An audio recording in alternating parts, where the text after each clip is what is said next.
Hi, I'm Shibu Panfarada, Community Events Shoutcaster for Rumble Royale and also a League of Legends content writer. So I'm making this sample shoutcasting video to apply in the pro game series as a shoutcaster also. Be sure to follow my video para manalo kayo ng Garena mousepad. We also have very cute League of Legends Poro sticker, and here we have a cactus thingy here and also a Bixby Prab. So anyway, we have limited time, so let's go back to shoutcasting this team.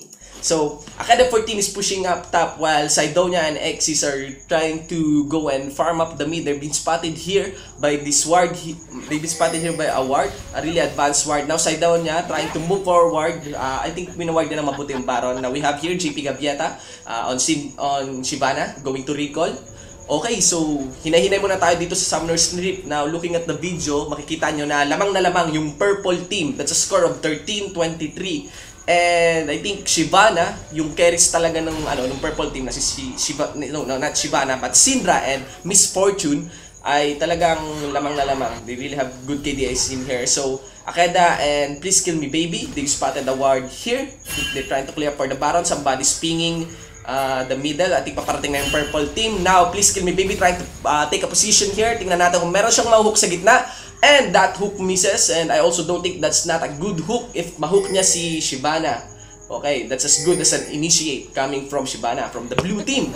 So, ayan, tumatawa-tawa lang sila. I think they're dancing in the middle. And now, scattered the weak on Cydonia as she tries to remove that ward, and successful naman. Okay, so that's poke from Jace. Okay, Ramos going here, flashes in and touch Wild Hamster. Now that's a scatter the weak on Cydonia and Wild Hamster, and they go down for a double keep on MFSS. Now JP Gavieta being chased down by the Brad of purple team. Now that's a flashing by Please Kill Me Baby, and nahuli niya si Monkey Moves. Okay, and that's a double kill for MF, and that's a double kill for Syndra. So talagang napakaganda nung initiate na ginawa ni Akeda 14 and really sets up the bar nung lamang ng purple team. So, I think they're going to push here.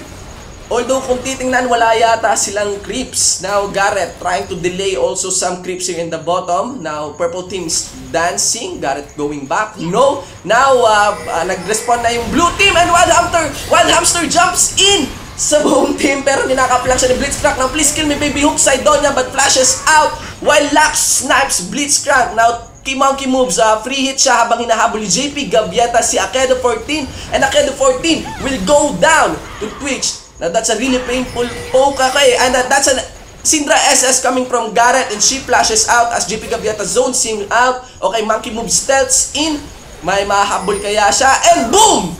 That's a poke coming from Jace. And mukhang lucky shot yata yun dahil I think that poke is para yun kay Lux. Mukhang nasortan lang natamaan si Twitch. Okay, somebody's pinging. Garrett. Jace also going ham here. I think, ayun pumasok siya. That's a solid face check. I think hindi na yata alam na may mga buhay pa itong blue team. Now Garrett trying to chase Cydonia and JP Gavieta chasing him. JP Gavieta kills Shinda. That's a shutdown on the middle carry for purple team. Now, Please Kill Me Baby hooks in Xyz, but yun, meron pang shield, and that's a binding light and a lucent singularity delaying Please Kill Me Baby habang meron siyang suot-suot na shield from his face of the mountain. Okay, so medyo napaka-prolonged nung laban na yon as purple team tries to push the middle, pero mukhang pumapalag pa ng napakalinis itong si Xyz.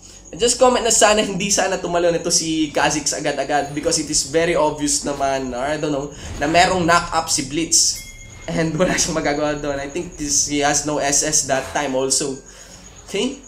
So, hinahina muna tayo. I think the purple team is going for the Baron if you look at the minimap. As Monkey Moves tries to farm up here in the top. Okay? I think talagang papunta nga talaga silang Baron. Four members. The purple team are going for the Baron. Akeda 14 pops his SS. Mukhang nararamdaman niya ng support. Si Cydonia, napakagaling na support nito si Cydonia.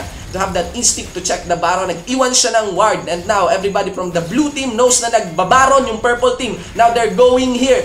Kha'Zix pops his SS. Jumps in, pero flash pa rin Akeda 14. Jamis and Akeda 14 has been tanking the Baron, and they go down as JP Gavieta hits them. Pero si Baby Stella ay libreng-libre. Tirahin si JP Gavieta at si Monkey Moves. But Garrett is a really good position, slowly popping bubbles or popping bola sa members ng blue team. And that's a triple kill for Syndra after killing Cydonia. And that's also an ace. Okay. So mukhang tatapusin na yata to ng purple team as they go down from the top. Diretso sa Nexus turrets. Okay, that's one Nexus turrets down for blue team. And yan, please kill me baby. Diretso lang talaga sila. Okay, so making it rain para talagang merong clips advantage. Okay, Laxus respawn, Twitch as response, tumalon ulit si Wild Hamster pero knock-up na naman ulit ni Please Kill Me Baby and nahook niya si JP Gaviata. Blitz goes down while Baby Stella consistently and flashes to finish up the Nexus turret. Mukhang hindi yata talaga naglalaro-laro lang itong purple team. I mean, looking at their moves, taking that Baron, focusing really on objective, properly doing those team fights. I'm assuming this is a ranked game. Purple team really did well, especially for their carries. That's it. Thank you.